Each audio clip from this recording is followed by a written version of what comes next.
Hi. Do you have an assignment for me? Electronically. Electronically, okay. That's fine. Did you send it already? No, I just saying that.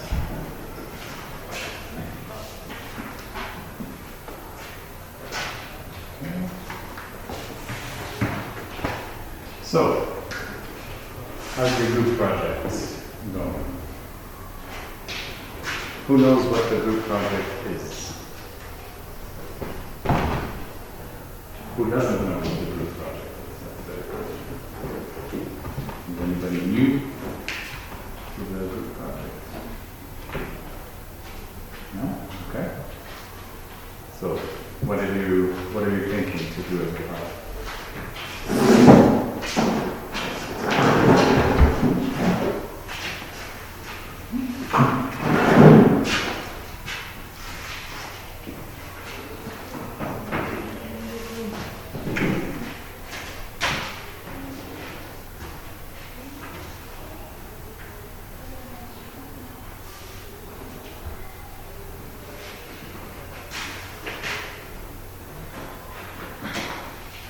Nobody knows, so nobody wants to say.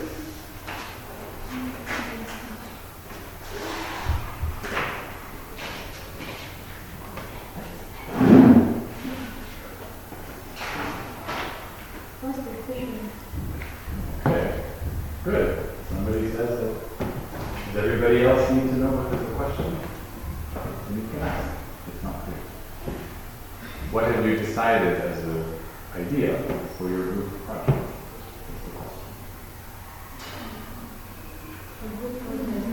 The group project, the class project for this semester.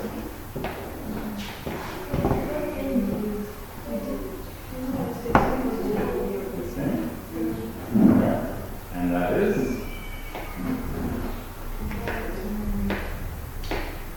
Including the school that they should attract more students to come and know. Improve entertainment in order to is a means of. Okay. Good. So we have the beginnings of where are my pens?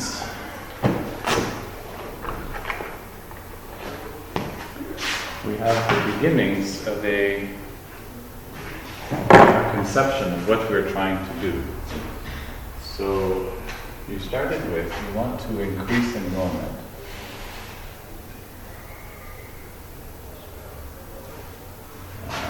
One or two levels.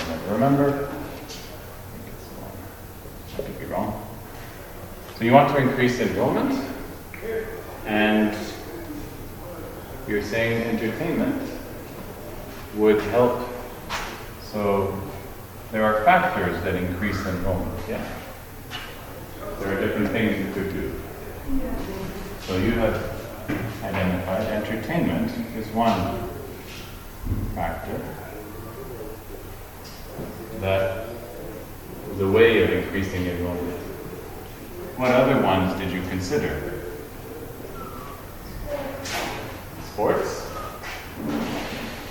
What else?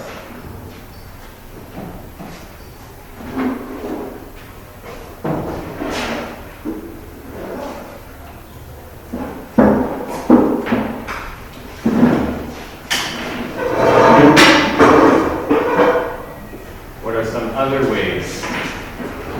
The things that we can do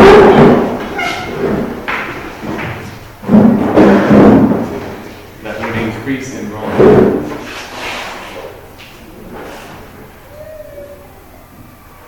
How did you find out?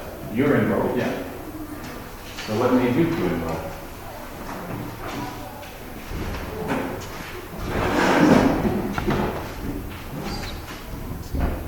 Break the computers. Why did you enroll?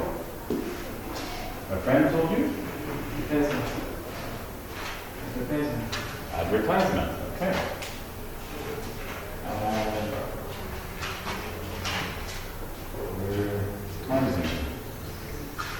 That's another way. A friend.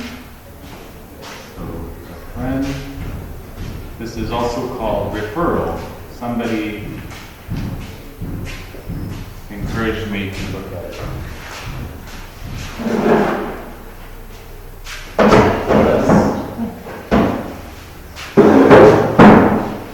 What else can you increase enrollment?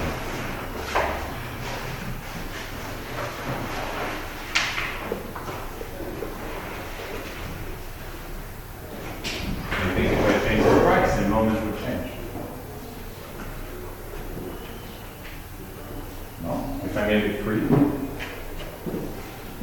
Okay. If I made it 1 kwacha. Oh, enrollment will go up. If I made it 1,000,000 kwacha, enrollment will go down. So price has an effect on enrollment. Okay. How about quality? Does the quality of the education have a bearing? Does it make a difference to enrollment? Does the quality of education affect enrollment? Are you more likely to enroll if you know there's a high quality?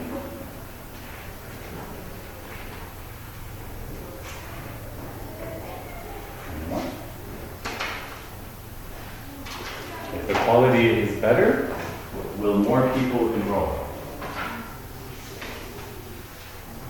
Or will it stay the same? It doesn't matter the quality. More people will enroll. Isn't this about the same? So quality of education. What's going on?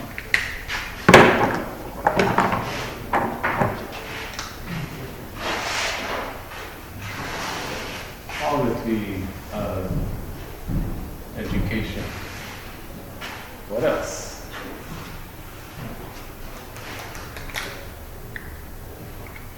All right, we can come back to, there are more things that drive enrollment, more things that contribute to whether enrollment goes up or down, right? But now we want to ask a different question.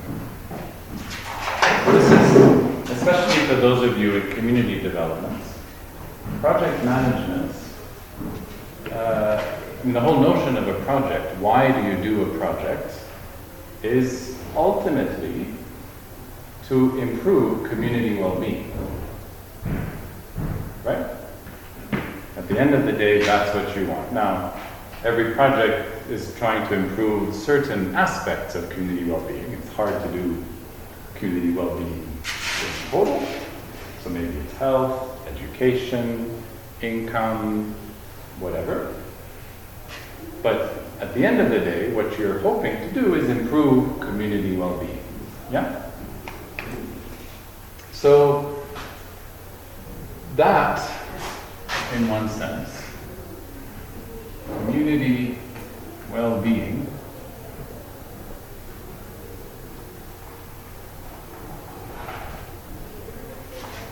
or depending on your scale, it might even be social or societal well-being. So community is a certain size, social is, or societal is a bigger size, the whole country, or the whole region of the country.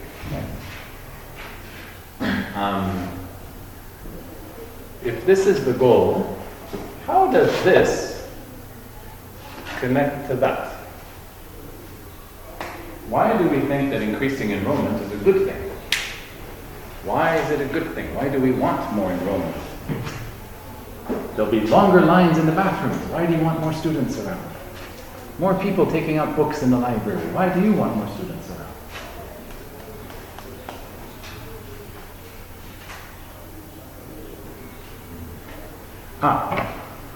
I want to try something.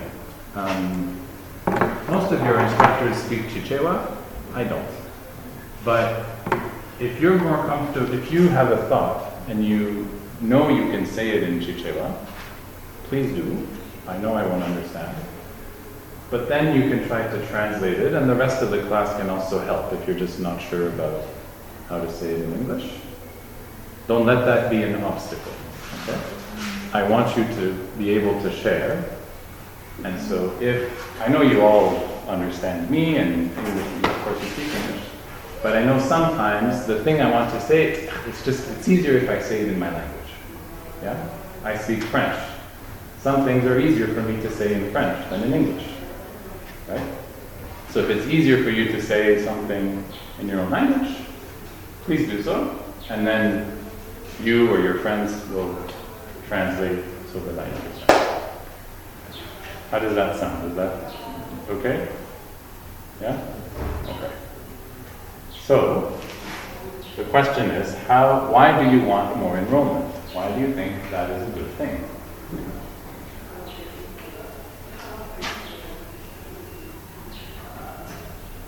We're trying to understand, to really understand what is our project trying to do. So we have a clear vision of what we are trying to achieve. Obviously, we can't do all of these things. That would be too much. Right? But in order to say, okay, one of these is the thing we want to do, and we want to understand how it affects what we ultimately want. So probably in our mind, even if we didn't say to each other, we all kind of think, yeah, increasing enrollment is good. So let's try and now say, why is increasing enrollment good? Why do we want it? Why do we want higher enrollment? Improve literacy.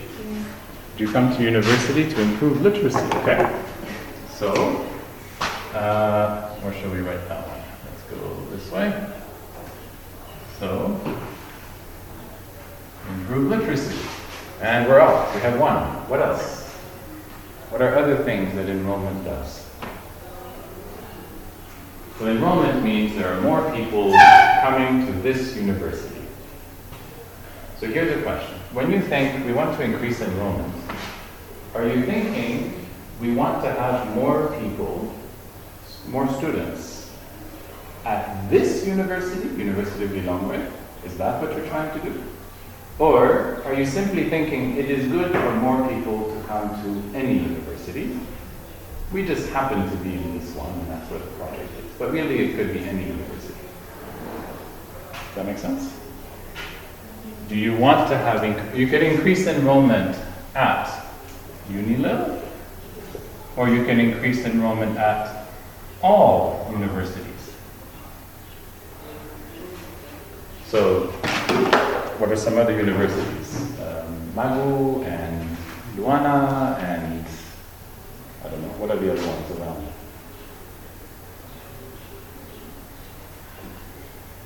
What are other universities? Huh? Okay, what else? So there are many universities, yeah? Okay. Do you want to increase enrollment in all of them, or just here? Just here, okay. Why? Why is it important to increase enrollment here more than everywhere else?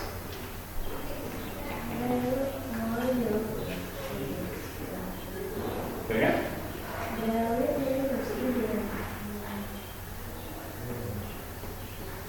There are already a lot of students at the other ones. So they have enough, this one should have more. So you think there's a question of fairness?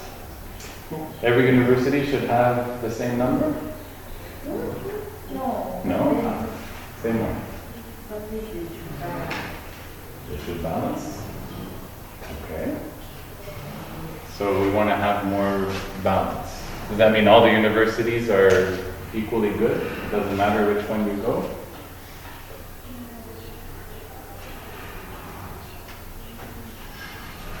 Are all the universities the same? You don't care which one you go? No. Okay. Some are. So should the good ones have more students? Yeah? Okay. Is this a good one?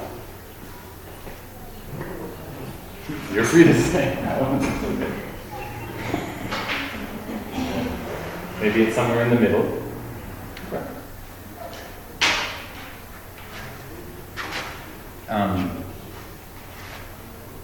So you want to increase enrollment at University of Lilongwe because it will improve literacy of the students who come here. So you think University of Lilongwe is good at increasing literacy.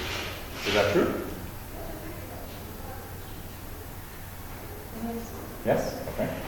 What else does enrollment do? What else happens when more people come to university? What happens? How does that benefit the community or society? Interaction. Interaction? Who is interacting with who?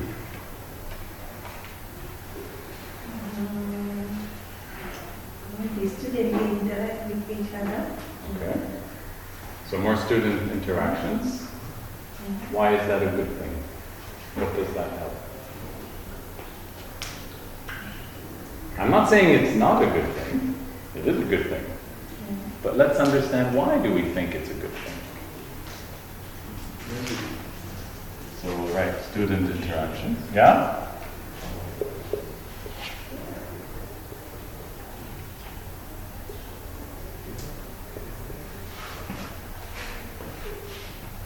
Did I hear someone over here?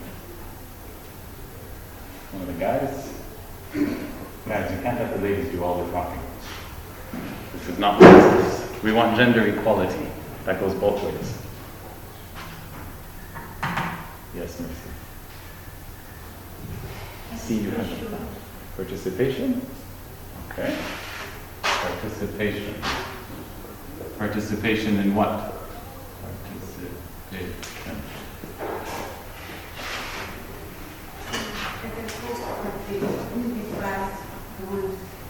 Okay, there are more students who start competing. Like maybe because we are many in this school, so maybe they will be like they will say like if you maybe you have contributed in the floor, you will be with it. So if everyone will try to put much effort to reach about this. You think if there are more students, then participation in class I and don't put it like competition. more competition, okay? That might be an outcome.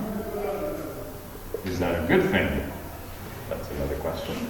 So we like to explain about participation. Hmm. Yeah, many people come together and share the idea that they have all the feeling of competent, and we can be that will be appreciated. So maybe we can put participation with student interactions.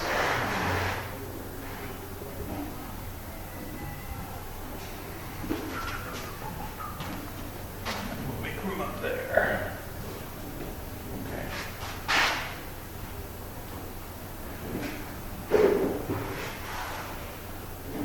So, when we think about, there's a couple of ways that we can think about it. Community well-being. So one question is, which community are we talking about?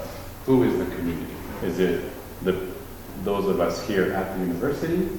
Is it the city of Lilongwe and all of its people? Is it the whole central region, all of Malawi? What are we considering as the community?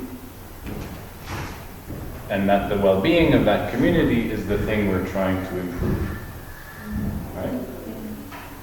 So, for the purposes of our project, we said the action we will take is within the university. But any project you do, even if you're only acting with these, let's say you choose, here's the vulnerable population of this village, that's who I'm working with, do you think that only those people will be affected? Probably not. Probably the whole village will be affected. Even though I'm only working with these people, the rest of the village there will be some influence. Good or not good, we don't know, but there will be an influence, right? So my project can happen in a very specific place, with very specific people, but it may affect others around it. So when you're carrying out community development projects in particular, you want to keep in mind, who am I influencing, right? And then in the language of project management, those are called what? Who are the people, what do we call people who are potentially affected by a project? Stakeholders. Excellent. So there are many stakeholders. The stakeholders are not just the ones I'm working with, they might be people outside the project. So if we're thinking about increasing enrollment, so it improves literacy. We might say it also improves education more broadly, which includes skills and literacy. Among more people, right? So increasing enrollment doesn't help. Now take it back. It probably doesn't make a big difference to you, the skills and the literacy you get. You're already here, you're already in class. So you're receiving an education. If more people come, then what happens? More people are getting an education. Right? That would be the effect of this. Now, if there are more people, there are some things that change for you. These things change for you. Now, are you interested in this? You can be interested in both. You can have, a project can have many aims, right? So one aim, this could be an aim, is to improve that. And this, does education contribute, is that part of community well-being? Is improving education of the population part of community well-being? Yeah. Okay, so this contributes to that. Is increased student interaction and participation, is this part of community well-being?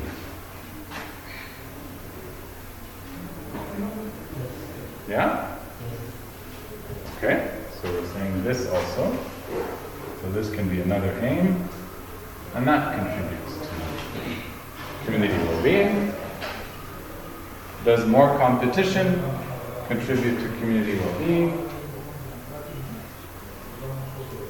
No. It can go both ways. Can you tell us more? How would it go one way? How would it go the other way? Some people don't take competition very well, and competition is quality of whatever they contribute for. It can help bring more ideas to the well-being of the community. Because somebody say, this one is a good idea, but let me come up with something better than leaders, so it's creating better something. When it comes to the aim that you want. Okay, what do others think?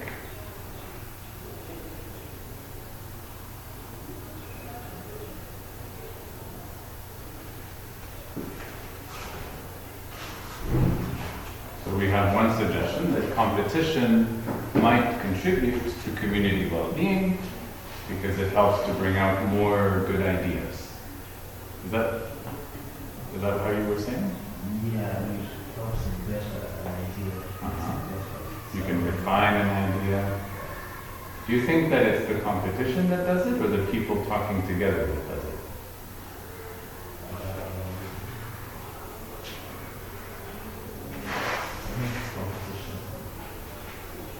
So competition is when I'm trying to be better than you. Why would I even tell you my idea? If I think you're going to make a better one than me, why would I even tell you? You don't have to tell me, but whatever you come to, it has to show where you go. Show what you did, so which you did. All right. I'm not sure whether to go on a tangent with this or not. Obviously, I have feelings about competition. It is commonly believed, most people think, and the world tells us, competition gives you what? Excellence. Right? This is what we hear. The more competition, the more excellence. How do you excel? by competing to be the best. When I'm trying to be the best, that's how I become better. Does that make sense? Okay. But how many people can be the best? How many people can be number one?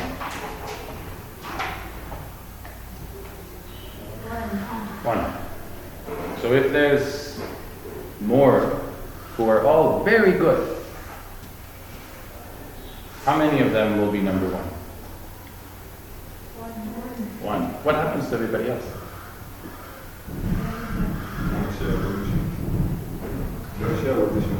They will share positions. They will be somewhere down. Somebody will be number 10, number 100, number 1,000, number 1 million. Do you care about number 1 million? No. Do you even care about number 100? Probably not. Number 10? Do you even know who number 10 is? Probably not. So in a competitive system, we reward usually number 1, maybe number 2 and 3. We have a podium, 1, 2, 3 in the Olympics. Do you know who number 4 was? Nobody knows. Is number 4 a good athlete? Are they an excellent athlete? The number 4 winner in the Olympic Games in any sport, is that a good athlete? He's better than any of us, right? Or she. But somehow they get forgotten. We don't think that they excel. We think, oh, number 1, that was really the... Yeah? So is that motivating? To know that you can work as hard as you can and be an excellent athlete, and you still will never win. Because you are just always a bit better than me. Which is fine. God gave you more gifts than He gave me. I have a lot of gifts, but He gave you a bit more. That's fair. We all have different gifts. But now, if competition is what is supposed to motivate me, am I actually motivated? What is a way of ensuring, so if I can't be better than you, how do I become number 1? There is a way for me to become number 1. I can cheat. I can sabotage. You know sabotage? Sabotage, there was a story in the, when was it? In the 90s, I think? In the sport of figure skating.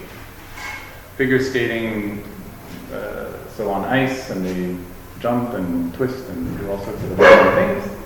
And there were 2 women who were the top in the world, these 2. Tonya Harding and, what was the other name?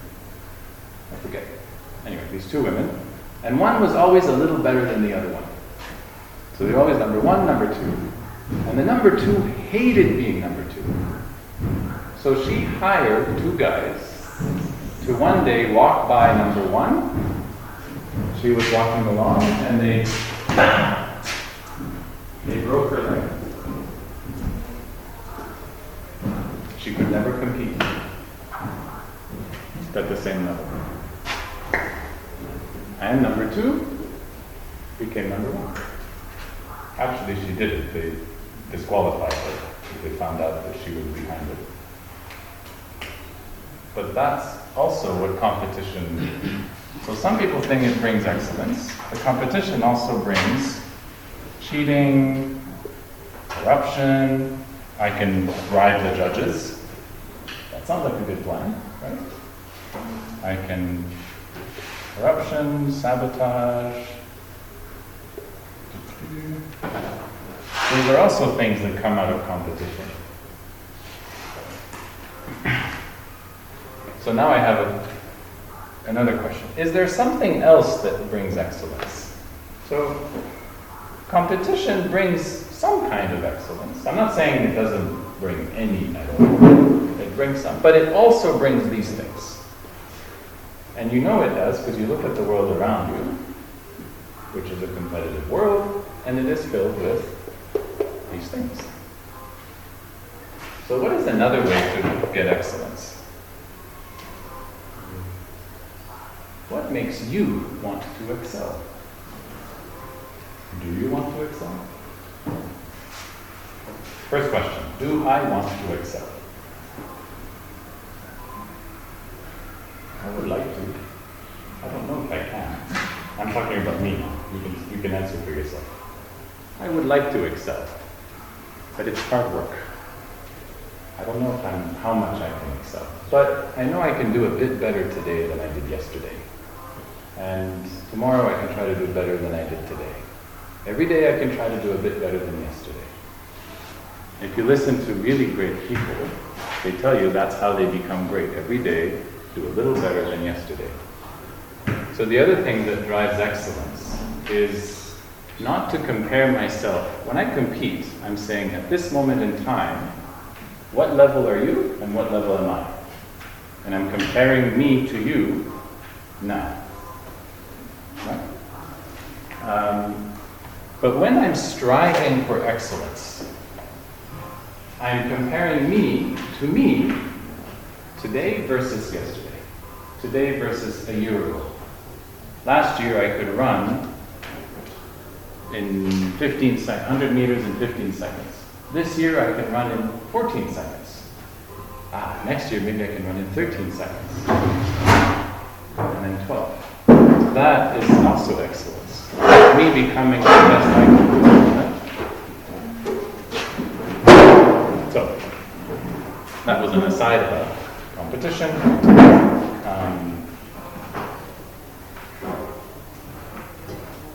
I decided to spend time talking about this, which isn't a strictly sort of this aspect of project management.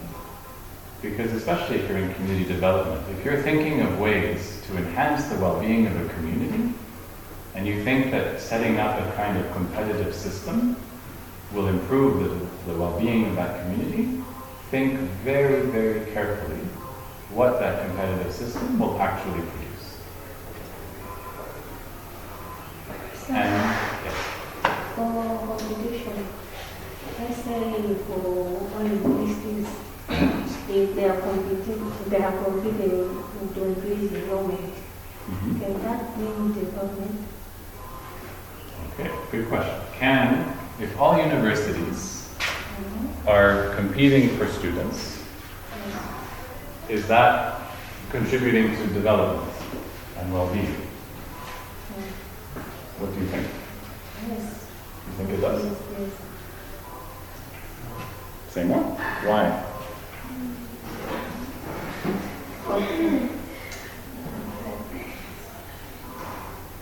You can stay in Chichibuk.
Academy, which means the physical knowledge, what's the one they had let's say, in Malabo, enough chemicals, and this they do more, they have more knowledge, a lot of things to say and later. Exactly. Okay, we are going to go up and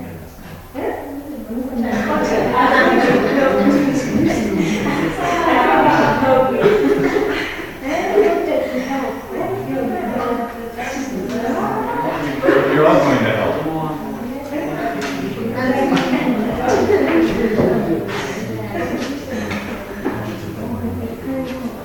Somebody start and other people will help. So, do you want to start? Yes? she said, one way is schools with computer and language. One way to increase enrollment would be using better infrastructure and having more facilities to help with education. So we're adding another factor that contributes to enrollment is facilities. Facilities. And what was the other thing? You said facilities and what? Infrastructure. Infrastructure. I put them together. Okay. So facilities and infrastructure contribute to increasing enrollment. And the question is, well, now you're. So let's think of this. You're one university. You're another university. Okay. Why do we have universities? Before we become universities, okay. Why do we have universities? Why do universities exist? What is the purpose? What is the purpose of a university? Why do universities exist?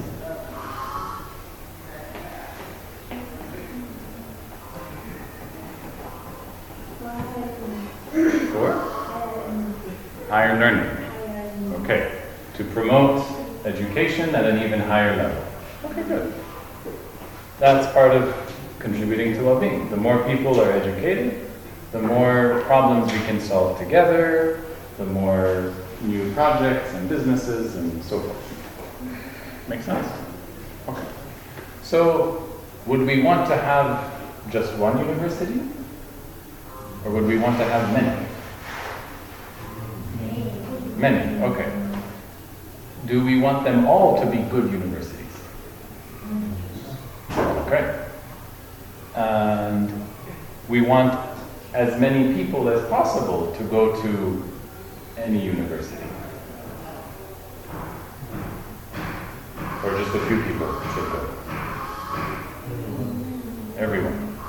As many people as possible. Not everyone has to go to university. There are many other good things you can do in life besides university. But some number of people should go to university.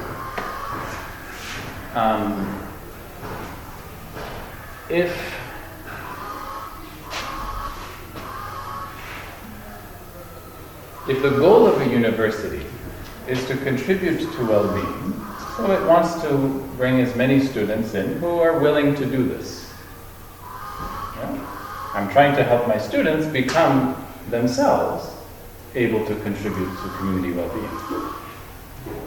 It's not enough that a university exists. Does a university by itself contribute to well-being? No. If I say here, I just read in the paper, there's a university in Kenya, I think it was Kenya, that has been open for 13, 14 years, never had a single student. True story. It was in the paper last week.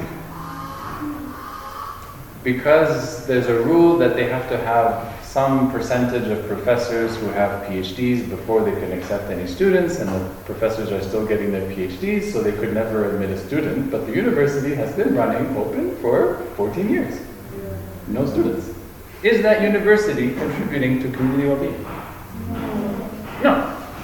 So the university by itself doesn't help anything. It's the students who it educates.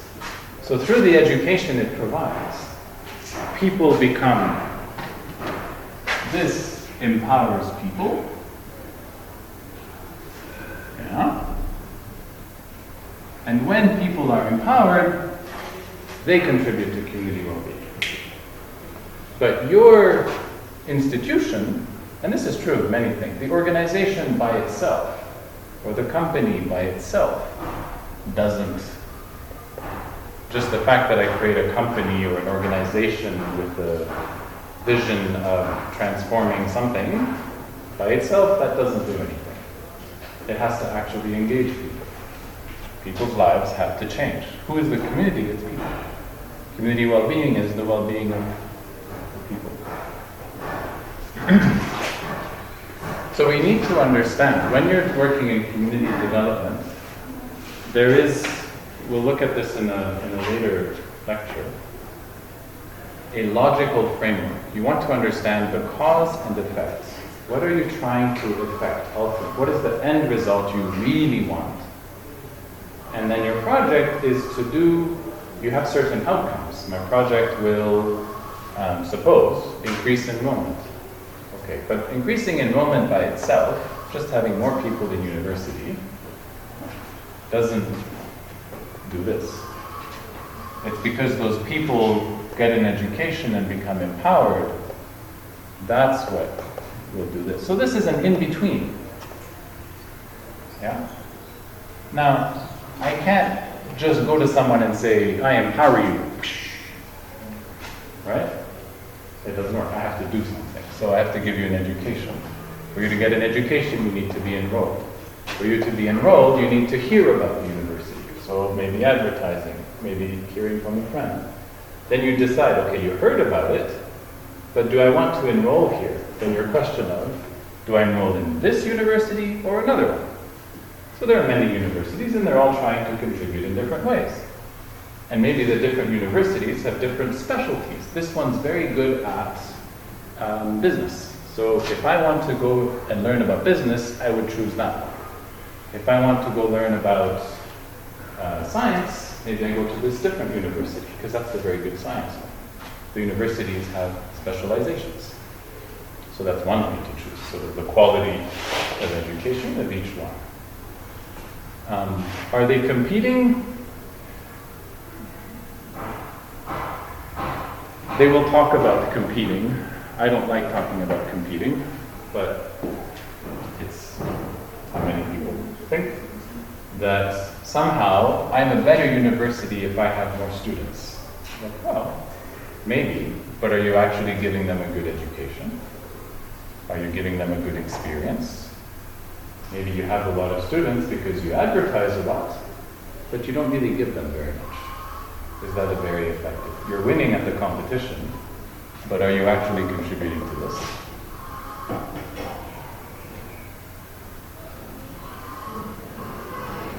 A university can win the competition with other universities, but that doesn't necessarily mean that this winning university is actually contributing to this. Right?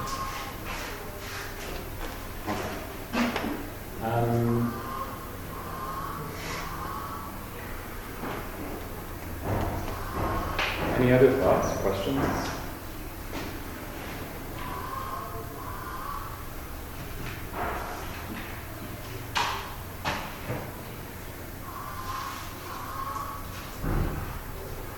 So in terms of your project,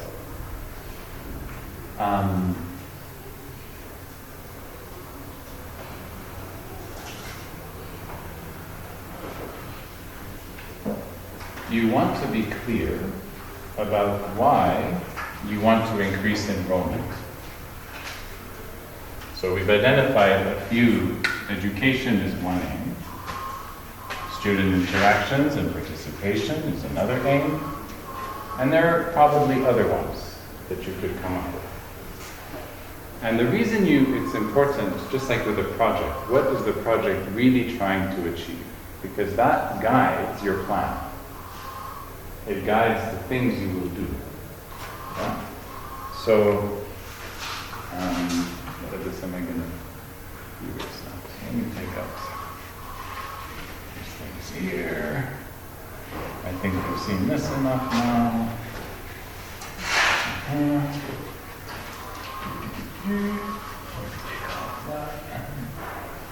And I'll leave this here for now. So in planning a project,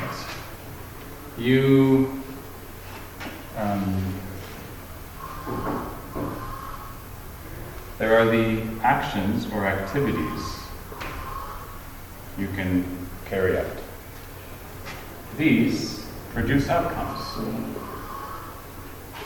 Yeah. I dig a well, or a borehole we call it. What is the outcome of digging a borehole?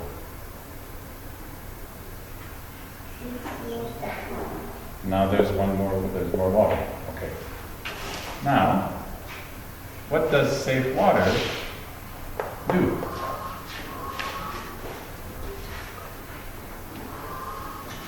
Do I actually care about safe water?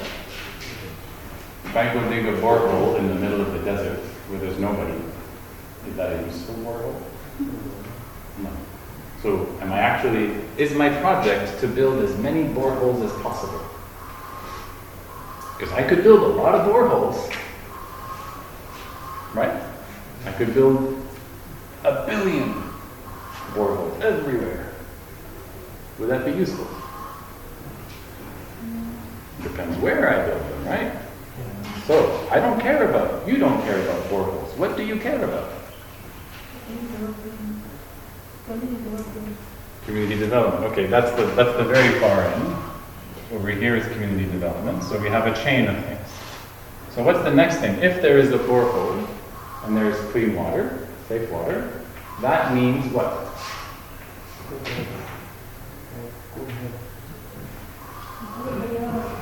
Good health. Okay. So first we have water. Now we have health. So this is a borehole.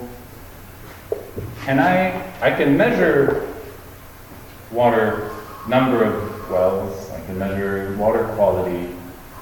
Can I measure health? Can I go and measure your health right now? Or measure my health? No. What can you measure? How do you know that I'm healthy?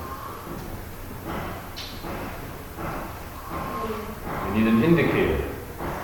So health is a result. You want increased health.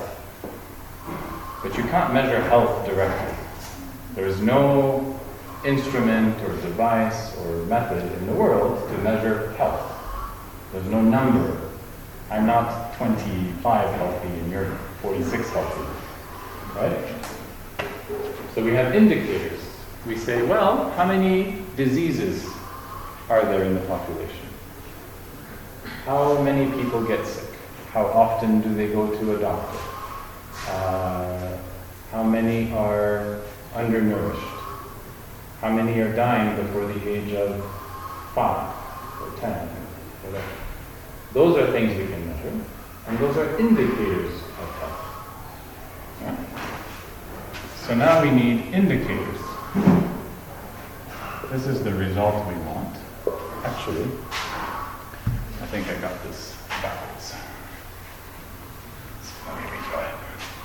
So if there's better water, there should be less disease. There's better safe water. So specifically, for example, cholera should go down. Right? Yes. More safe water, less cholera. Okay. I can count how many cases of cholera.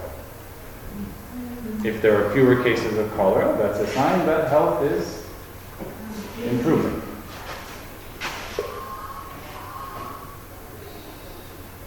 So this is the result. I didn't plan this, so it's kind of on the edge of the board here.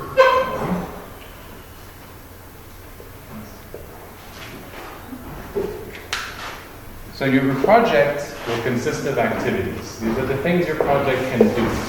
You can't do safe water, you can't do less disease, and you can't do health. Your project can make boreholes. But the reason you're making boreholes is because you know that this produces safe water, which should reduce cholera. It's not the only thing, right? Other things contribute to cholera. But then you have to think, is my project just this? What else? Maybe there's also sanitation. That also has an impact on cholera. So maybe I want to do safe water and I want to improve sanitation. So now there's another activity I have to do, which is to dig foot latrines also. Aha, now my project will probably be more successful because I have correctly identified the outcomes that directly contribute to the result I want. In this case, the indicator, that there will be less cholera. And that is the result, that is an indicator for the result I want, which is greater health of the community. So when you're planning a project, or you're designing a project, before you even plan, right? We haven't even talked about planning. When you're designing a project, you want to be clear about the result I want is this very high-level vision thing, yeah?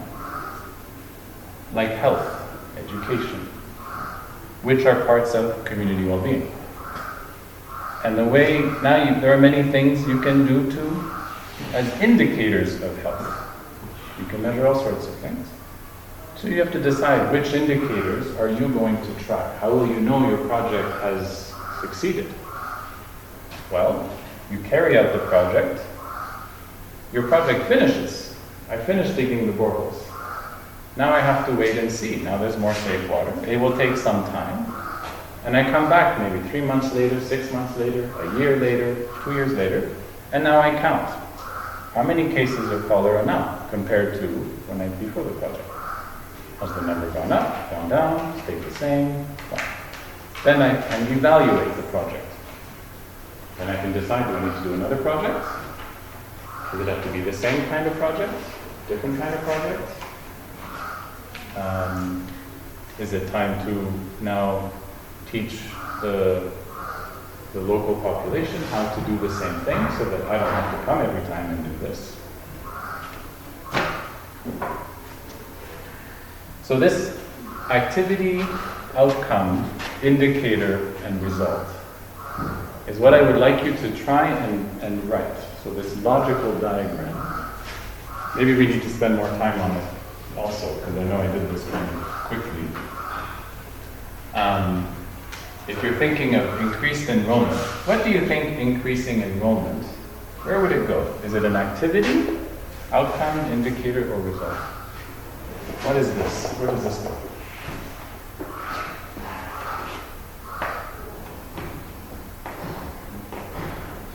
And why?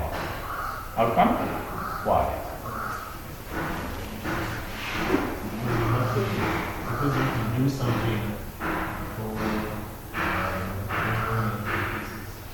You have to do something before. increase your role. To increase enrollment, you have to do something.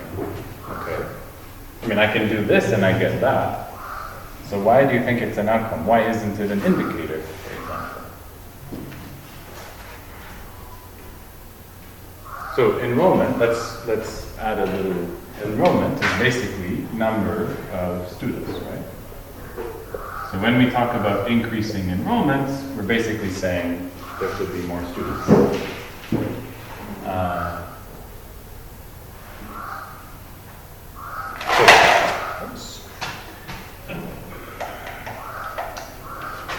So our friend has suggested that having more students is an outcome. More students.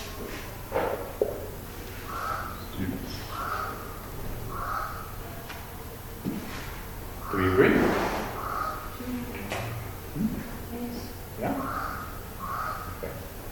What would be so what is the result we want? And then what would be the indicator between them?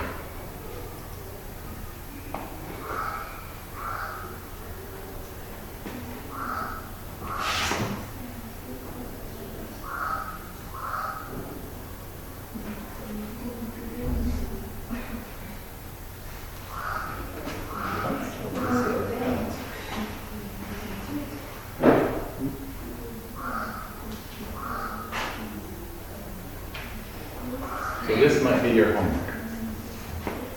Huh? Do you have an idea?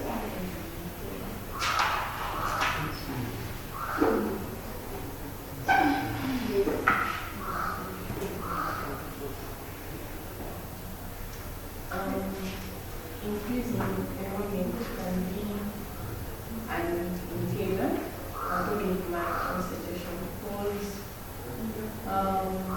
let's say that you have said that an example of like constructing demons is to like control products. So increasing enrollment can be an indicator where we are trying to help the well-being of a community. So if that's okay, I can say that increasing the well-being of the community can be in that, and then increasing the enrollment can be an indicator. So you would put community well-being, I'll call it WB, or well-being, would be the result, and that the indicator would be the increased enrollment. Okay, that's another way to think about it. I'm going to actually. Why is it on the recording? Can I read it on the recording? Yeah, well, that's the one for the picture.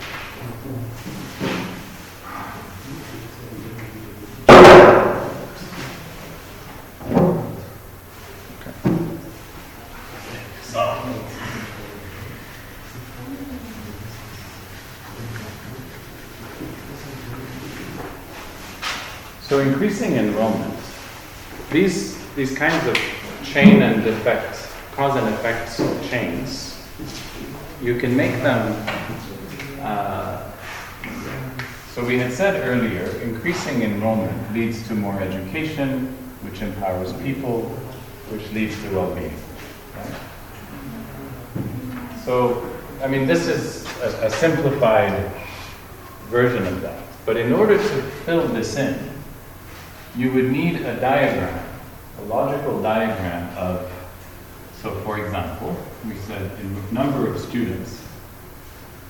So enrollments is new students. So actually, let's say number of new students. Okay. That's a thing we can measure. Number of new students determines how many graduates we have. Right? Do I actually care about new students or I care about graduates? Probably what you care about is graduates. Because who is educated? When we said that enrollment leads to more education. Is this one educated? This one is educated, right?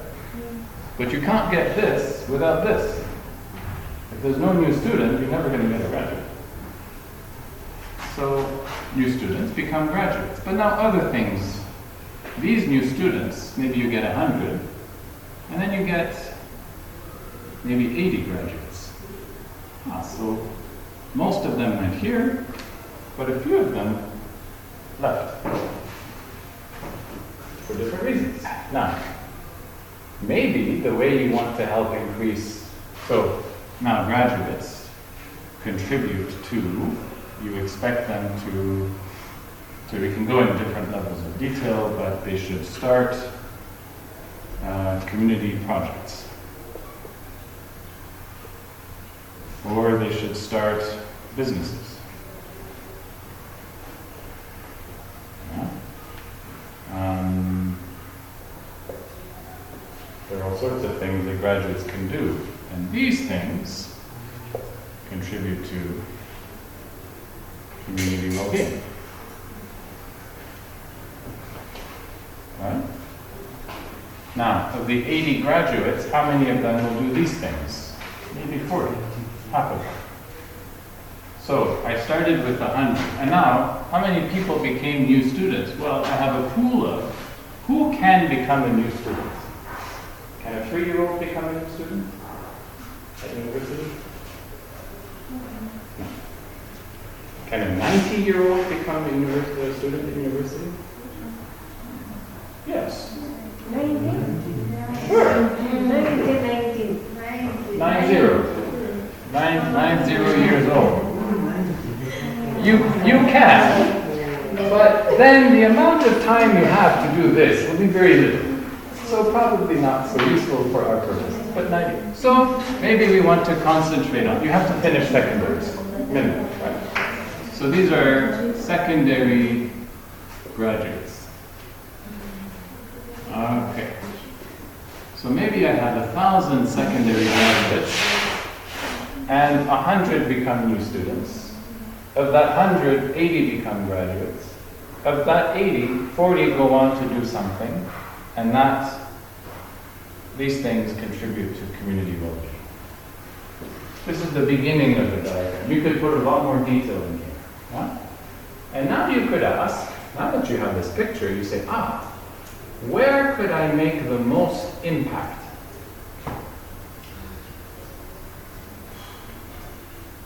Where could I make the most impact? If I found a way that these 20 who left, if they could continue, how would that change my picture?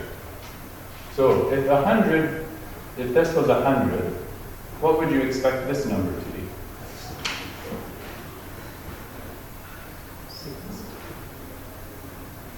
60. Any other thoughts? If I get 40 from 80, how many would I get from 100?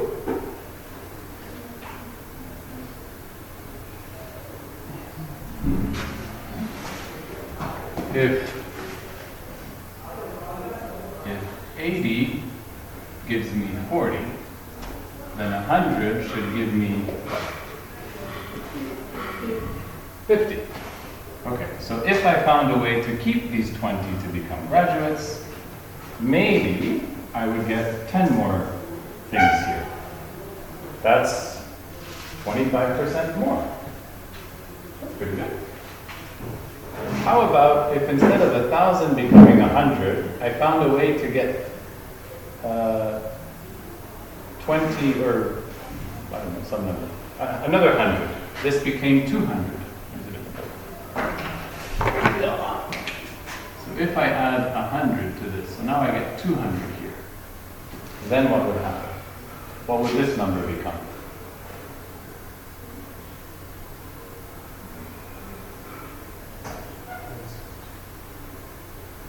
If 100 become 80, 200 becomes 160. And what would this number become? 80. So I have two options in my project. I want to increase community well-being through education. I can focus on retaining students, or I can focus on increasing secondary graduates who become new students. And I had estimated that I could potentially get 100 more, or I could get these 20 to continue. Which of these is the better project? Which one has the most impact? So, remember, let me use another color. Yeah, black. So the first one I said, if we had 20, then instead of 80, we would have 100, and here we would have 50. So one project gives me 50, another project gives me 80. Which project has more impact? This project, right? Assuming they are the same efforts, which one would you choose? If it's the same effort to do this, or to do this, which project would you do? You would do this one. More impact. Yeah? Now, if doing this requires 5 times more effort than this, now which one would you do? It will cost 5 times more to do this than to do this. which one is the better option? This one. Huh? This one. Now this one becomes a better option. So, option A, I'm going to put some more room now. Now we're getting into project selection methods, which is what I want to do in the rest of the lecture. So, for effort of 1, I get, so this is effort, I can get 10 more.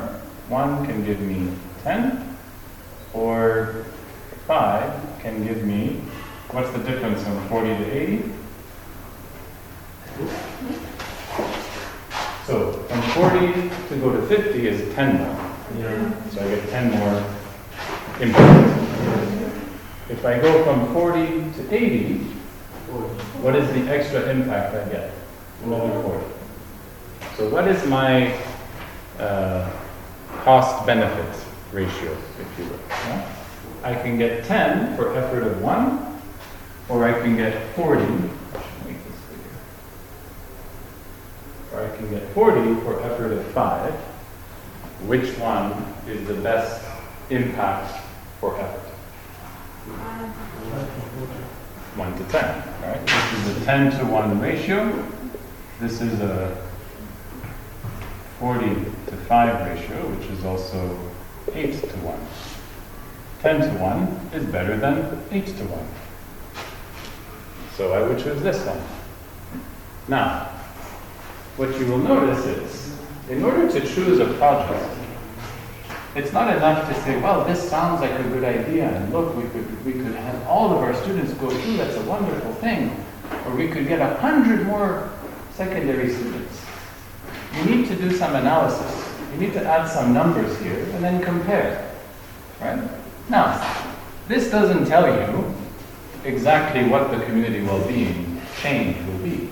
I don't know what these 10 new graduates will do, or these 40 new graduates. What will they do? I don't know. I can't control that. There are many things in a project I can't control. But I can try to estimate. I can say, well, 10 more people will do some things. There are certain kinds of people. There are already people who are at university, who started. These 100, maybe they come from a different place. Maybe I'm going to have to, that's why it's more effort. I have to really accompany them to succeed through university, right? Or I'm going to have to build more classrooms and more everything to accommodate these 100. That's why there's more effort involved. Long term, this is probably a good idea. I would rather have 40 new people than just 10 new people. But if my resources are small, then I would do this.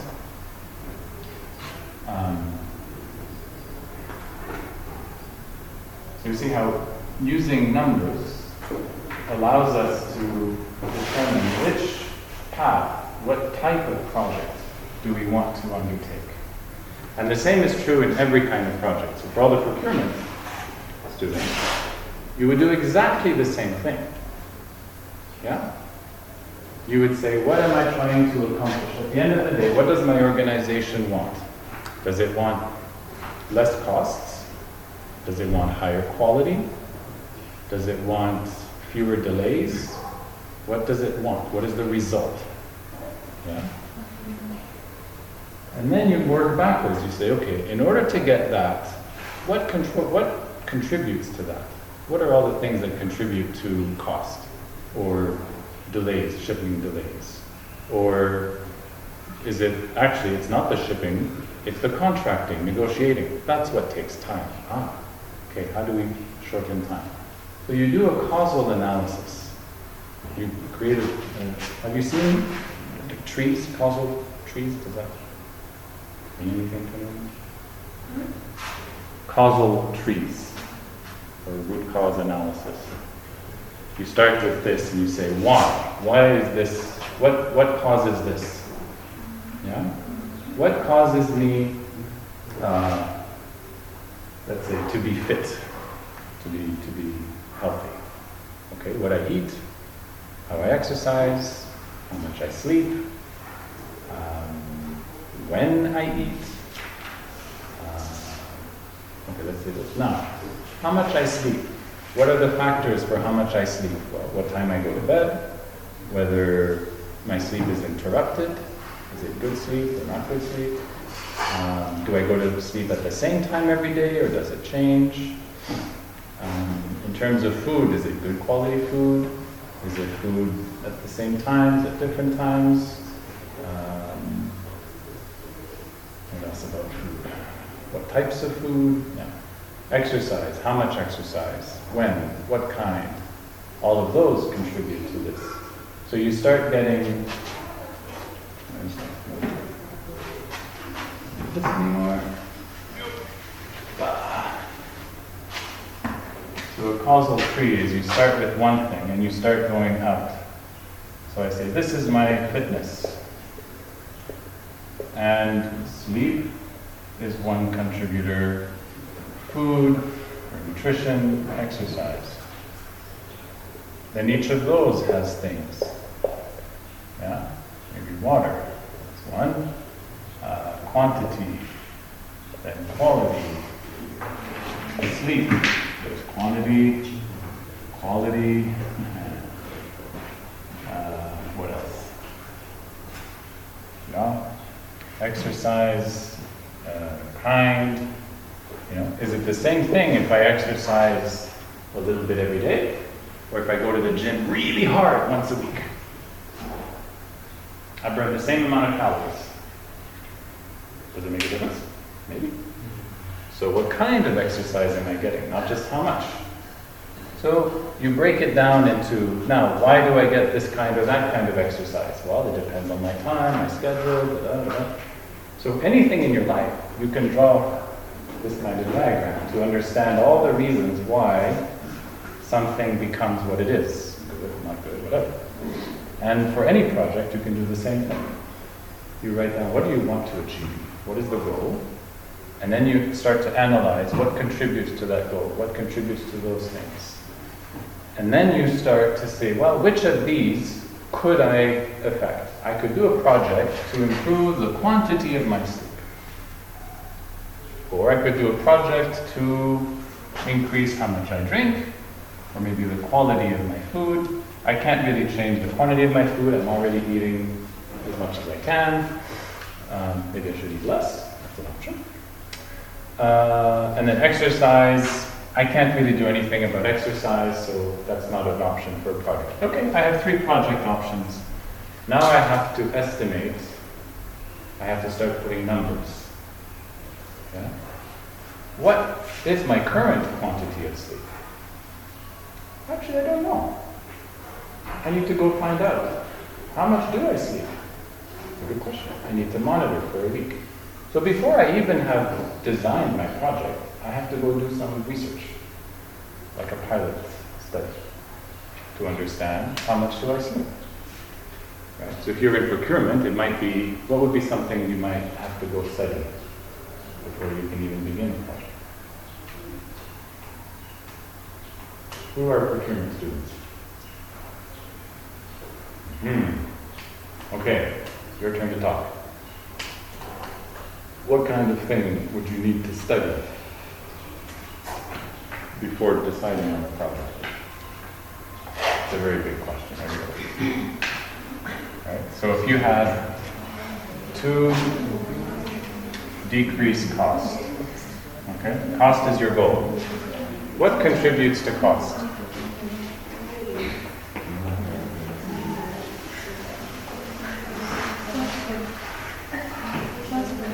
Transport. What else?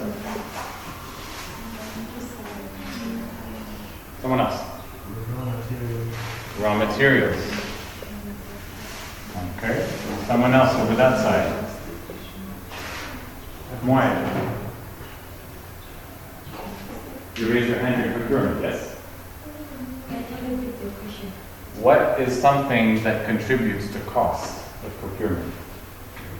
So we have transport, we have raw materials. What else contributes to cost? Quality of the product. Can we put that under raw materials? So the quality of raw material contributes to cost? Good. Something else.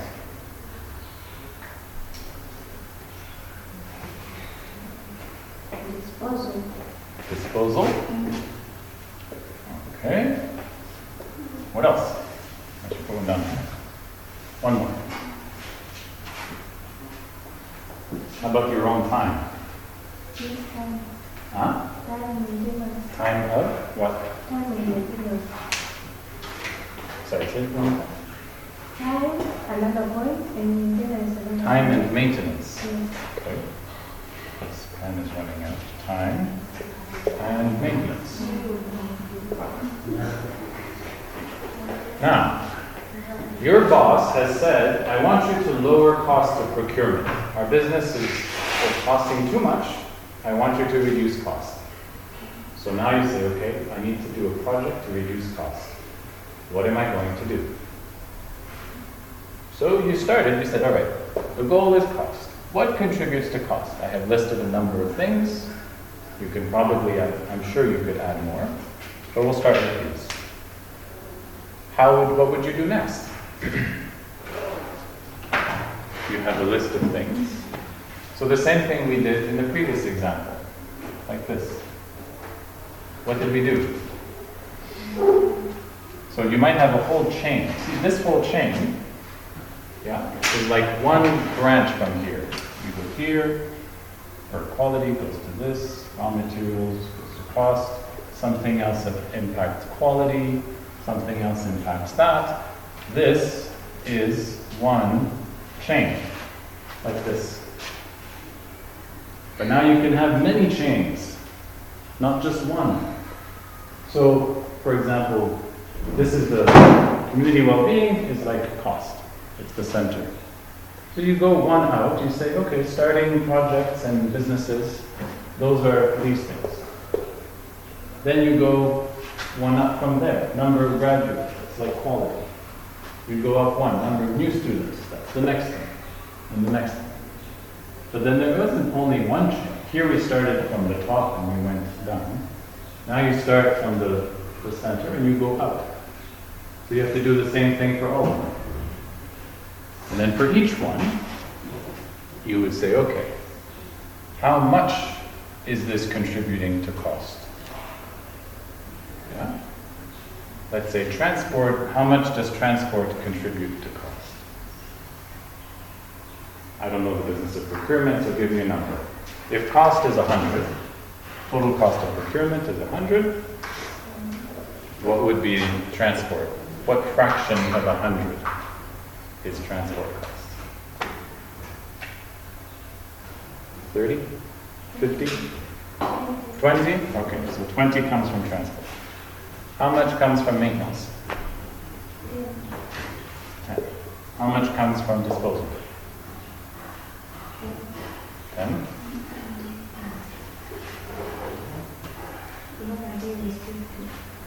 Which one? 50? Okay. What was that?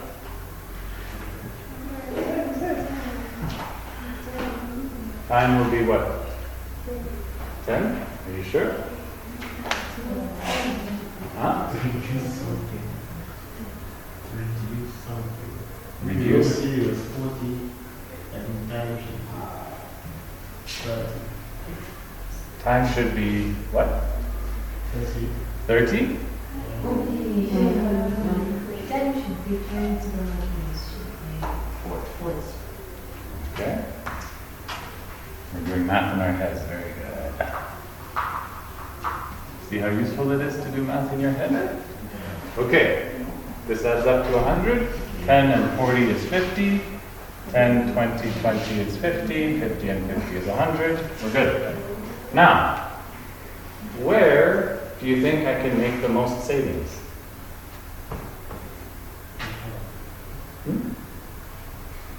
Where is the biggest opportunity for cost savings? Transport. Transport? Why transport? Time. Why transport? Why time? Because you might try to do a job which transport may I use to deliver these things so that I can reduce the cost of time which I'm going to spend? I didn't quite follow. You can look at the mode of transport Yeah. to see how you can Which one reduce. is way faster than Aha. yeah. So that Usually faster transport costs more, no?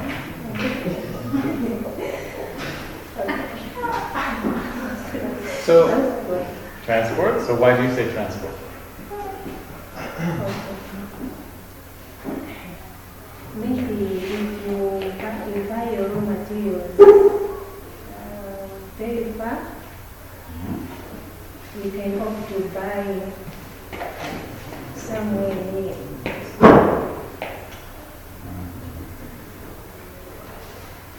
So one of the factors of transport, so you just discovered, this is good. This is how projects get designed, yeah? If this feels kind of like, "Ugh, really, do we have to do this?" Like, yeah. You want a good project? You have to do this. So you said, well, I think transport is where we can save. And I asked why. I said, well, if I find a vendor that is closer, then transport will be less, and it should cost less. So now we've identified actually one of the factors for transport is the source. Where are the goods coming from? Am I buying from the next city or am I buying from another continent? And then there's other things, motive, or I didn't catch your name, sorry. Sylvester. So Sylvester mentioned mode of transport, which also has an impact on speed, I guess. Kind of a relationship there. Mode and speed of transport. So all of these are factors that affect transport. My original question was, of these large main items, where is the biggest opportunity to save money? Raw materials. Why? Why raw materials? She's right. It is raw materials. If I don't know anything else, the biggest opportunity for savings, the first place I should look, I might not find it there, but the first place I should look is raw materials. Why? Before even that, why is raw materials the place I should look? That's a potential option, that's a solution. Buying in bulk would be a potential solution. But why would I look at raw materials first? first you have to look for the people who have got raw materials looking for and differentiate. Before even that. Because That's it good, is but before. It is the main thing that's causing us. What does that mean, the main thing? The Yeah, you're on. Yes, yes. It is the biggest, what? Number. Of all the things that contribute to cost, the biggest number is this. So where I could save the most, if I could reduce any of these by 50%, half. If I think whatever project I do in any area, I think I can reduce by half the cost. Yeah? How much is half of 20? How much is half of 20? 10. How much is half of 10? Same thing. How much is half of 40? Which one is the biggest saving? The 20. So this should be the first place I look.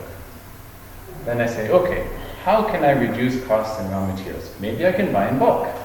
Let me find out. Are we buying in bulk? You go and ask people, and they say, yeah, we're buying this in bulk, this in bulk, this in bulk. You go, okay, that's not going to be an option. So, now options don't go on this tree. This is the cause tree. Yeah? These are the factors that influence cost. Buying in bulk is a solution. That's a different place. Right? So now we start a different list. We say, well, one list might be to buy in bulk. But that's already being done. Not much saving possible there. Now, the next idea is Sylvester.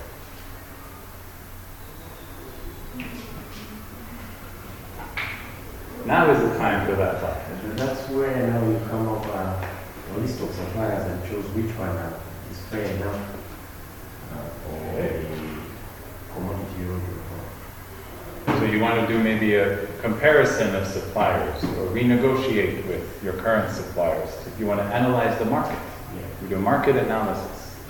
What are these goods actually selling for? Maybe we've been buying from the same people for 10 years, we have a good relationship, but they're charging us a lot. We could buy it cheaper elsewhere. Maybe we want to stay with them because we value the relationship, but maybe we need to cut costs, so we're going to change. So you see how how you begin to design a project is a lot of thinking. And all of this saves you time down the road. Because if you start working on transport, and then you get halfway into your project and someone says, why didn't we do this? And you're like, well, it's a bit late now. It's not too late, you can change. But now you've already invested time into one project, you have to change it or stop that and do a different one. So one of the first things, and you have to spend time. You have to spend time on designing a project, deciding what is the project even going to be. If you don't start with I think I could do this. Boss, we should go buy in bulk. Or we should do this thing. Maybe we should. But go do your homework first. Show me a complete analysis of what is it we're actually trying to do? What are all the factors that contribute? Have some numbers with those. Maybe you have to ask someone, maybe there's already a report somewhere, maybe you have to give a guess, your best guess. But you have to have some numbers. And then you can make a case to say, I have analyzed, I have come up with some options, and this is the one that I think will work best within what we have.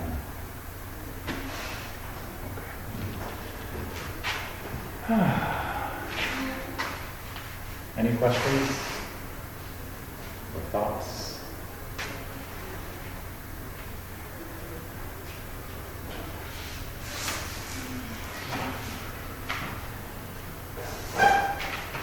So how would you approach, let me rephrase that.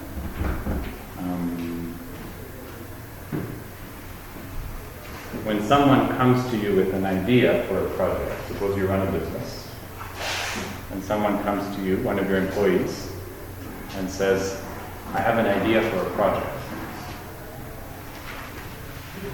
What would you do? What would you say to them?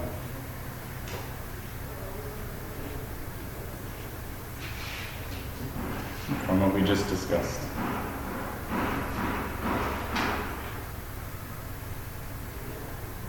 Sharon?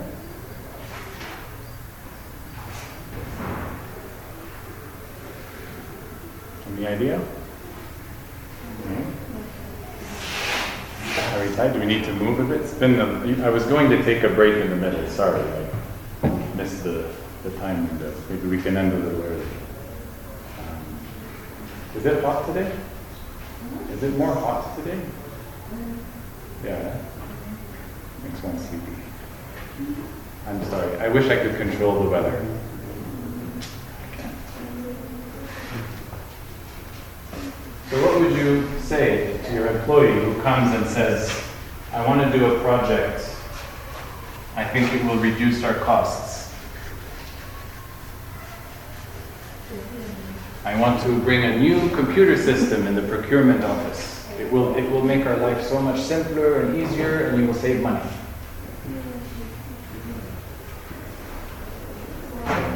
Do you say yes, go for it? No? What would you say?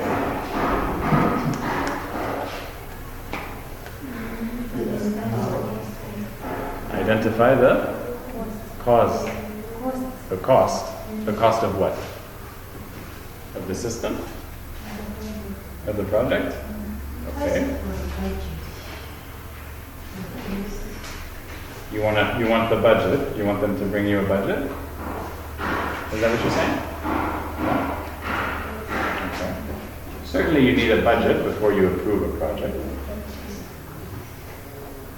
So if I come and I say, the procurement office could work so much better with the new computer system, it would cost 750,000 kwacha. Actually, it's probably too low. Let's say 3 million kwacha. Would you approve?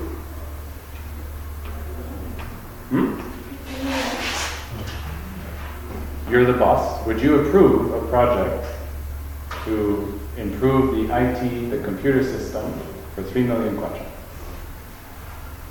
That's all I told you. If you say yes, I have failed as your instructor. No! No! You don't approve it. Just because someone comes and says, I have a great idea, it costs this much, you have the money, you say yes, go do it? No. What would you do?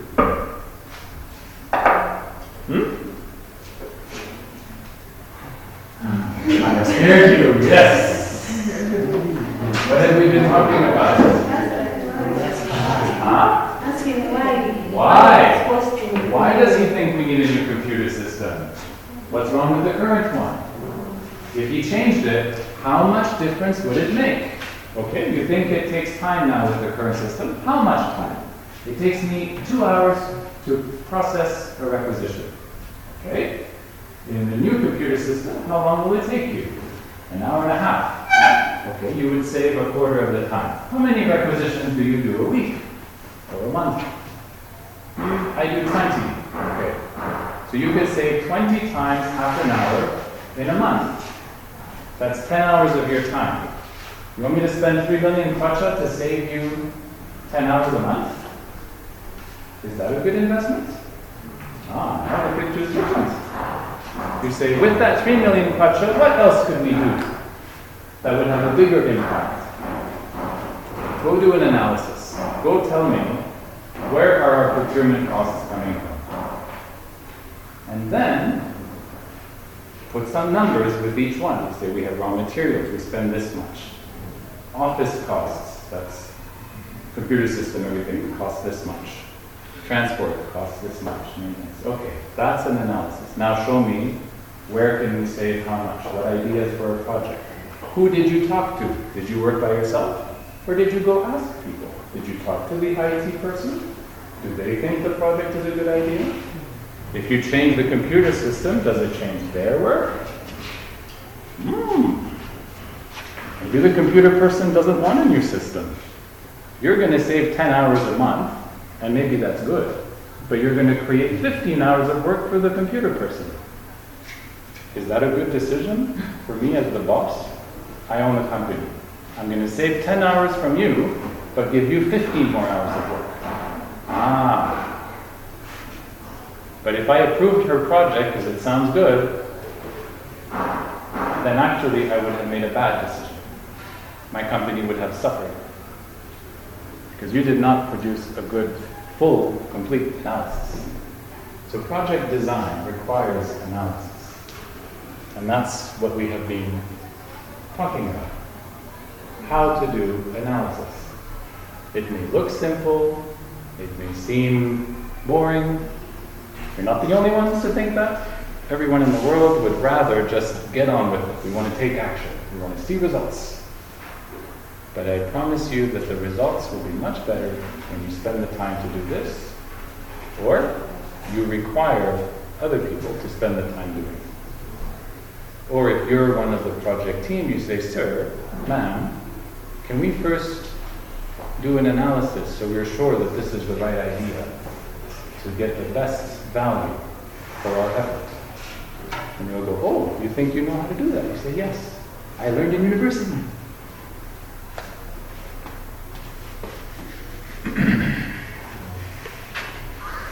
So, all right.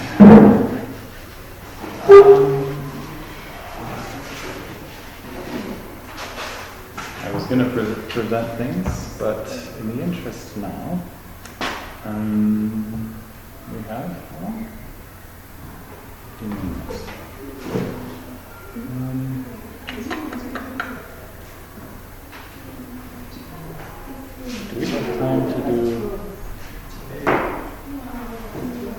learn about how to calculate net present value of a project. Does anybody know what present value? Write it down.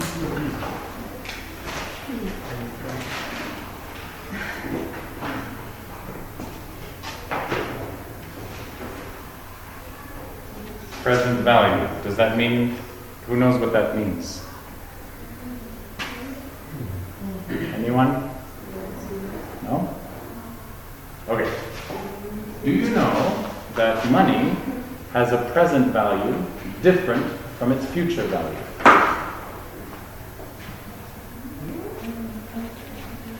What does this say? What is this? 20. How much is it worth? What value does this have?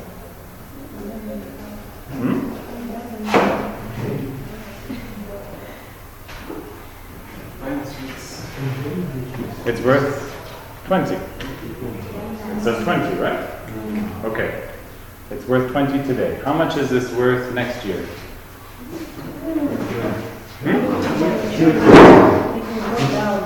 Wrong. It is not worth 20 next year.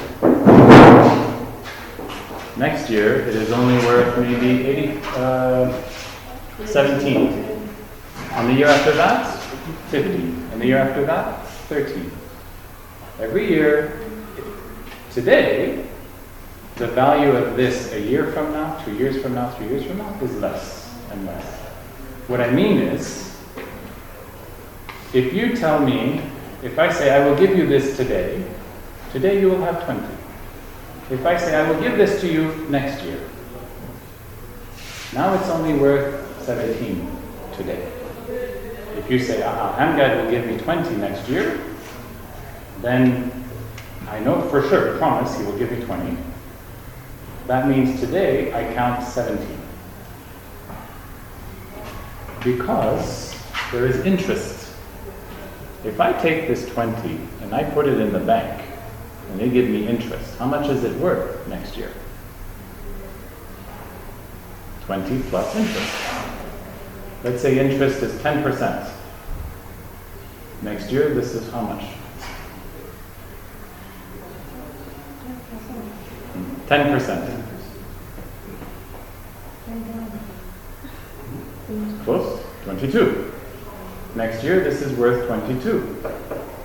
Yeah? I should get 22. So if I'm only going to give you this next year, you say, if I gave it to you now, next year it's worth 22, because you could put it in the bank. If I give it to you next year, it's still just 20. 20 is less than 22. So the 20 I give you now is worth more than the 20 I give you in a year. Right? Does that make sense? Does that make sense? In other words, you would prefer, it is better for you if I give you money now than if I give you money later. Yeah? Would you, or is it the same? You don't care. If I give you now, next year, 10 years, all the same. No, it's not the same, right? Today is worth more than later. So, money has a value today different from its value in the future. So another component of calculating the value of a project is to say, there is the year, there are the costs, there are the benefits. Okay, so we'll start with these. So in year one, the project will cost, let's say, 500. And the benefits, there are none. The first year, I'm just spending money for the project, right? The second year, I'm going to get 200. So this is, let's say, I did make a new computer system because it was a good idea. It cost 500. Next year, we're saving money. And the year after that, we're saving even more money. Okay. Now, in year one, what is my net value? My cost was 500, my benefits were 0. What is my net?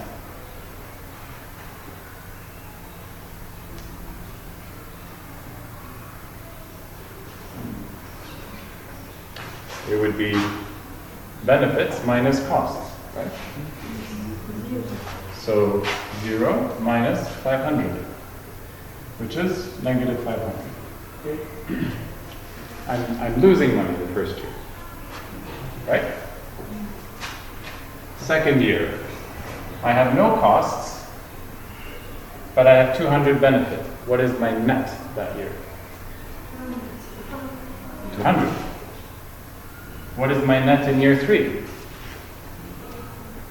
400. What is my total net value over 3 years? How much?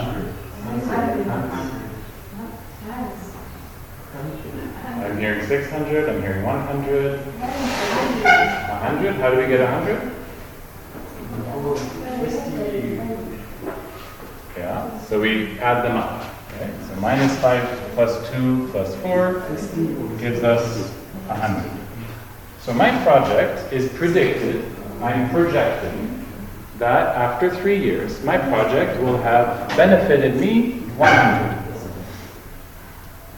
Okay? But we haven't done the present value business yet. So this is a simple calculation. Everybody can do this, it makes sense. This might be, option 1, option A for a project. I could do project A, it costs 500, and then I get 200 and 400. And so my net is 100. There is another option, and it would have different numbers. And then I would add them up, and I would see maybe the net is higher or less than 100. And that would be a way of deciding, do I choose this project or this project? Right? But we just said that money in the future is worth less than money today. Yeah? So the way we do this, I wish these markers were more writing. The way we do it is, before we do the net, no, we can keep them after this. Sequence space. I didn't plan this very well. We'll move the net over here. Okay, 500, 200, 400.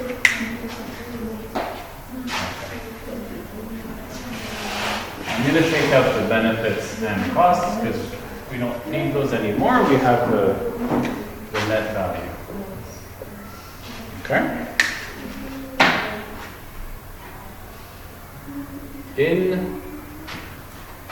We have the, basically the discount rate is called discount factor actually, which is basically related to the interest rate. So the example I just gave, I said if I give you 20 today, you could invest it in the bank. Next year they would give you more money. And so anything you do with that money should give you more money back than the interest you get from the bank. Otherwise, why not just put it in the bank and get the interest? If you're starting a new business, or you're creating a new product, you should expect to get more money, more profit, than whatever the interest rate is. Right? If the interest rate is 10%, and I think this new idea will give me 6% profit, why would I spend my money on this when I could just put it in the bank and get 10% profit? Right? So my idea has to make at least 10% more. So the discount factor is the interest rate. It's related to the interest rate. It's actually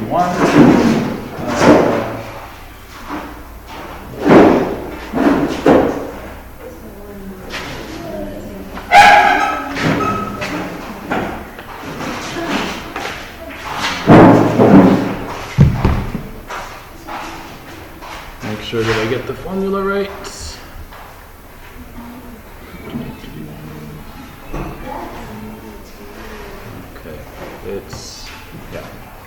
So it's rate is I, the formula is 1 over 1 plus I to the number of years.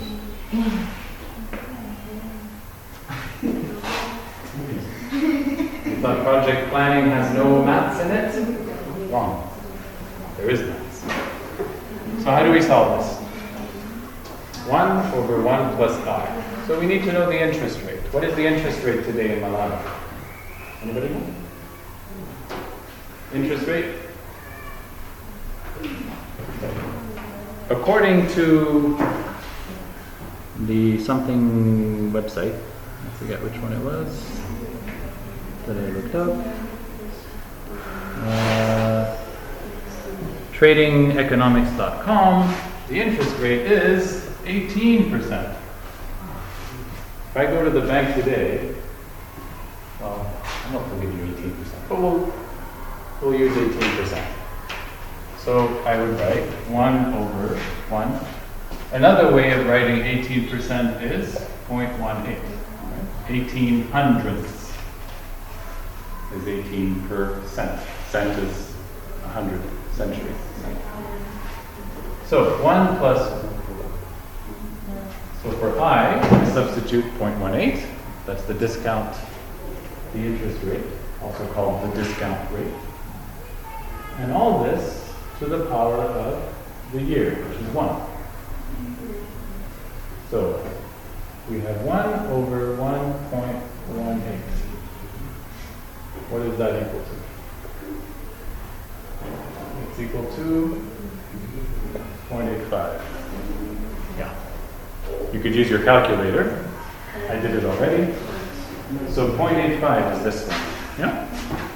So let me put the equation 1 over 1 plus I to the power of y. Usually they don't use y, they use n. N for the number of periods. So period 1, period 2, period 3. These could be years, months, whatever. And this is the interest rate per period. Okay? So 0.85 in year 1. We do the same thing for year 2. So we have 1 over 1.18. The 1 plus I doesn't change. But now n instead of 1 is 2. So 1 over 1.18 raised to the second power is 0.72. And I didn't do this one before, so let's do it quickly. 1.18 to the -3,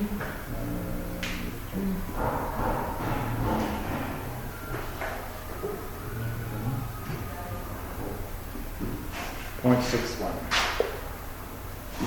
So every year we go in the future, our money is worth less. So then we say this minus 500 times this. Actually put it there. And that equals, somebody get a calculator and tell us what is minus 500 times 0.85.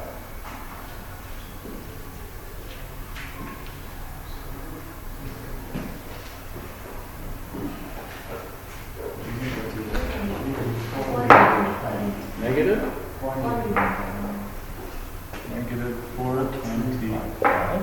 Okay, let's do the same here.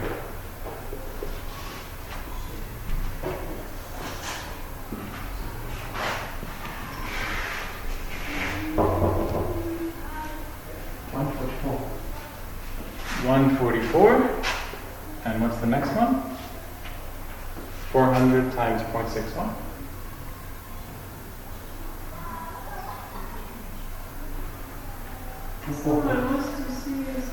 Yeah. 2, 4.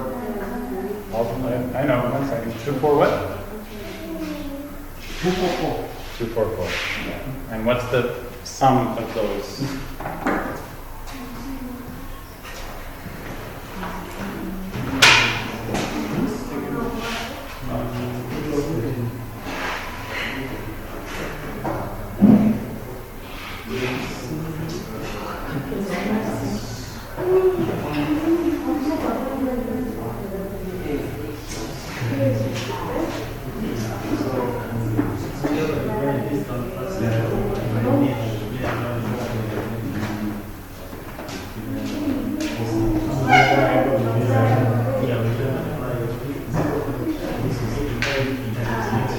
So, what is the result? Negative 64. Negative 64. What was the result before? Was 100. Now, is this a project that you should approve? That you should do?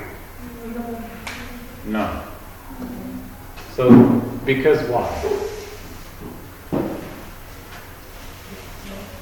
Why is this not a good idea for a project? It's not beneficial. What could I do instead that would be more beneficial? I could just put my money in the bank. Take this 500 of cost. Take that 500, put it in the bank, and get 18% interest this year, that year, that year. And at the end, I will have more than if I invest in this project. This is called the net present value, also called NPV. This is one of the standard project management techniques for deciding or comparing projects, this project or that project. So we used a very simple example, but you might have, I say simple because there was only one cost and then two benefits. But you could, first you have to decide how many years are you calculating. Is it 3 years, 5 years? And that depends on the nature of the project. How much benefit do you expect? How soon do you want to see a return on your investment? Do you want to see a profit from your investment? Are you willing to wait 3 years or 4 years or 5 years? And then you would see what would be the estimated costs and benefits in the first year, the second year, after 1 year, after 2 years, 3 years, so on. And you have to find out what is the interest rate that I would get. So if I took that money and I just put it in the bank or bought bonds, government bonds, a 5-year bond or 3-year bond, which pays some interest, if I did that instead, that gives me the discount factor, and then I calculate to see, is this a worthwhile project? Or if I have 2, 3, many options, I could do this project or this one, and I don't know which one to choose. This calculation I do for each project, and then I can decide which one I choose. So being able to do this calculation is something that you're expected to learn from this course. So I will test you on it at some point. Any questions about that before we close? Ready to go? Yes? Okay. For your group projects, draw. I'll send you what I want you to do in the WhatsApp group. Is anybody not on the WhatsApp group? Please make sure to give me your phone number. Or Mercy, you're an admin of the group, right? You can also tell Mercy, she will add you to the group.